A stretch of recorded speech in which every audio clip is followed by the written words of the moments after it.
Marco et Jean-Claude, te présentons l'âge de la retraite. Nos références sont Nombre chapitre 4, les versets 34 et 35. Et l'autre référence, Nombre 12, versets 4 à 8. Nombre 12, versets 4 à 8.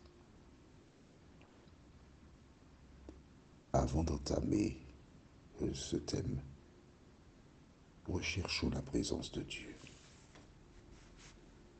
notre Seigneur et notre Dieu. Nous tournons nos regards vers toi, car aujourd'hui, des milliers de personnes découvriront la vérité dans deux domaines. Le premier, l'âge de la retraite, et l'autre, les conséquences du racisme. Alors que nous nous apprêtons à découvrir ces thèmes, que le Saint-Esprit continue de nous éclairer, de nous diriger dans toute la vérité. Nous t'en prions. Au nom de Jésus, pour ta gloire éternelle. Amen. Rappelle-toi, nous avons vu précédemment que Jésus arriva à la ville de Naïn, où une femme veuve accompagnait son fils, selon elle, à sa dernière demeure. C'était le fils unique. Et Jésus, voyant ce cortège, ému de compassion, il alla vers cette femme et lui dit, « Ne pleure plus. Toi qui m'écoutes, tu as perdu un proche qui a été inhumé et jusqu'à présent tu pleures cette personne. Jésus n'étant pas physiquement avec nous, il ne peut pas ressusciter cette dernière. Mais en prévision de la résurrection, il te dit, fais-moi confiance, cesse de pleurer. Si tu crois en l'existence de Dieu, si tu crois que le Christ est le sauveur du monde et qu'il reviendra chercher ses enfants, il te faut entendre cette parole. Ne pleure plus. Et croire qu'un jour, il ressuscitera. Cette personne qui était chère, il la ramènera à la vie si elle a fait la paix avec Dieu. Donc, dans le doute, si tu veux savoir, tu n'as qu'à harmoniser ta vie à la parole de Dieu. Et au retour de Jésus, tu auras la surprise. Que penses-tu? Je suis en train d'échanger, toi et moi. Alors prends le risque. Serait-ce pour voir cette personne? Donne ton cœur à Jésus. Et tu auras peut-être la surprise. Aujourd'hui, nous voyons l'âge de la retraite. Par le passé, j'ai connu des syndicats virulents qui se battaient afin que l'on respecte l'âge de la retraite pour réduire le nombre d'années d'activité professionnelle. Aujourd'hui, tu découvriras l'âge de la retraite selon le plan de Dieu.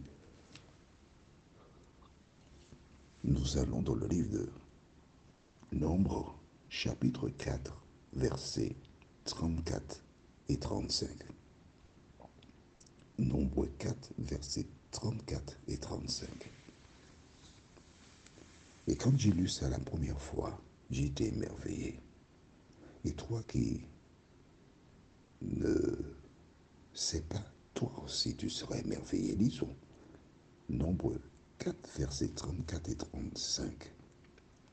Moïse, Aaron et les princes de l'assemblée firent le dénombrement des fils des Kéatites selon leur famille et selon les maisons de leur père, de tous ceux qui, depuis l'âge de 30 ans et au-dessus, jusqu'à l'âge de 50 ans, étaient propres à exercer quelque fonction dans l'attente d'assignation. Tu vois? Jusqu'à quel âge? 50 ans. 50 ans. À l'âge de 50 ans, ces personnes cessaient leur activité.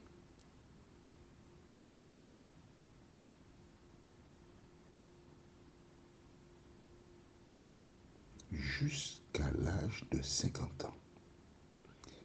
Tu notes aussi avec moi, depuis l'âge de 30 ans. Donc ces personnes ne travaillaient que pendant 20 années. Tu vas découvrir quelque chose d'important aujourd'hui.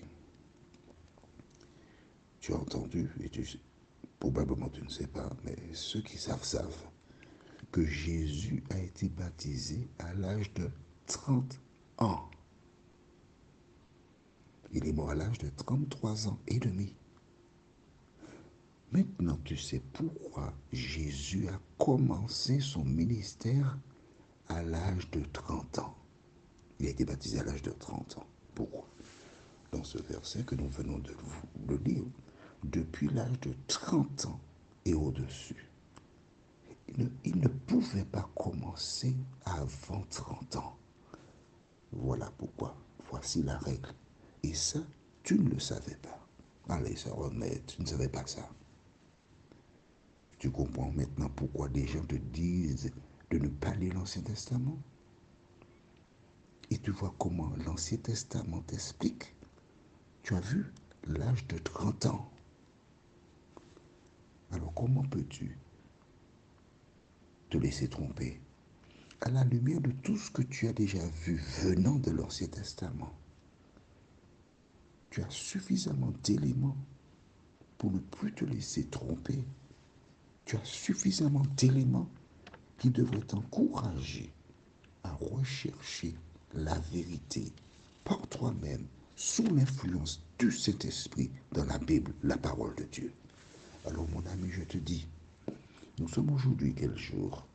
Nous sommes le 3 juillet 2024. Il est aux Antilles 22h15 et en métropole 4h15 quand j'ai enregistré cet audio. Donc je te demande de commencer à lire la Bible dès aujourd'hui s'il le faut. Et chaque année, le 1er janvier, qui commence au coucher du soleil du 31 décembre, prends ta Bible pour la lire. C'est parce que j'ai lu la Bible, je lis la Bible chaque année que le Seigneur m'a fait ces révélations. Ce n'est pas à l'école que j'étais à apprendre ça, non. J'étais bien à l'école, mais à l'école de l'Éternel. Allons maintenant dans le livre de Nombres, chapitre 12. Rappelle-toi. Je lis le verset, depuis le verset premier, pour que nous puissions nous réapproprier ce que nous avions commencé. Marie et Aaron parlèrent contre Moïse au sujet de la femme éthiopienne qu'il avait prise, car il avait pris une femme éthiopienne. Ils dirent, est-ce seulement par Moïse que l'Éternel parle? N'est-ce pas aussi par nous qu'il parle? Et l'Éternel l'entendit. Or, Moïse était un homme fort patient, plus qu'aucun homme sur la face de la terre. Qu'est-ce qui s'est passé? Lisons la suite, jusqu'au verset 8. Soudain, l'Éternel dit à Moïse, à Aaron et à Marie, allez, vous trois, à la tente d'assignation. Et ils y allèrent, tous les trois. L'Éternel descendit dans la colonne de nuée Et il se tint à l'entrée de la tente. Il appela Aaron et Marie qui s'avancèrent tous les deux. Et il dit, écoutez bien mes paroles. Lorsqu'il y aura parmi vous un prophète, c'est dans une vision que moi, l'Éternel, je me révélerai à lui. C'est dans un songe que je lui parlerai. Il n'en est pas ainsi de mon serviteur Moïse. Il est fidèle dans toute ma maison. Je lui parle bouche à bouche. Je me révèle à lui sans énigme. Et il voit une représentation de l'Éternel. Pourquoi donc n'avez-vous pas craint de parler contre mon serviteur, contre Moïse? Mon ami, écoute-moi bien. Dieu, il échange avec ces deux. Il leur parle. Et il dit quoi? Pourquoi n'avez-vous pas craint de parler contre mon serviteur, contre Moïse? Lorsque des personnes te cherchent querelle, lorsque des personnes te font la guerre, n'oublie pas, si tu es un enfant de l'Éternel, il prend le combat à son compte. Alors laisse Dieu combattre pour toi. Laisse Dieu s'occuper de tes ennemis. Tout ce que tu as à faire, c'est de demeurer fidèle à l'Éternel. Avant de prier, je te propose une chanson quand on te cause problème. Le titre c'est Père, je viens à toi. Père, je viens à toi. Je t'implore avec foi. Seigneur, exauce-moi dans ton amour. Qu'il est triste, mon sort, sans ton aide, ô Dieu fort. Sois mon seul réconfort, jour après jour. Père, à toi j'y recours dès le matin. Dans la tienne, ô toujours, garde ma main. Prions. Notre Seigneur, notre Dieu. L'heure est grave. L'heure est grave parce que nous ne lisons pas la parole. L'heure est grave parce que nous ne nous laissons pas formater par le Saint-Esprit. Ô notre Père et notre Dieu, merci pour la parole. Alors que Moïse a été agressé par sa grande sœur et son grand frère, un homme qui était violent par le passé, la Bible nous dit qu'il est devenu fort patient. Et c'est parce qu'il était patient et qu'il appliquait la parole. Car dans Exode 14, verset 14, il avait dit, l'Éternel combattra pour vous. Il faut garder le silence. Seigneur, aide-nous à suivre son exemple, nous t'en prions. Au nom de Jésus et pour ta gloire éternelle. Amen. Nous débuterons prochainement un thème pour nous, un refuge. Psaume 90, verset 1. Et nous verrons la suite de ce récit de Nombre 12, verset 9 à 12. Que l'Éternel continue de te bénir.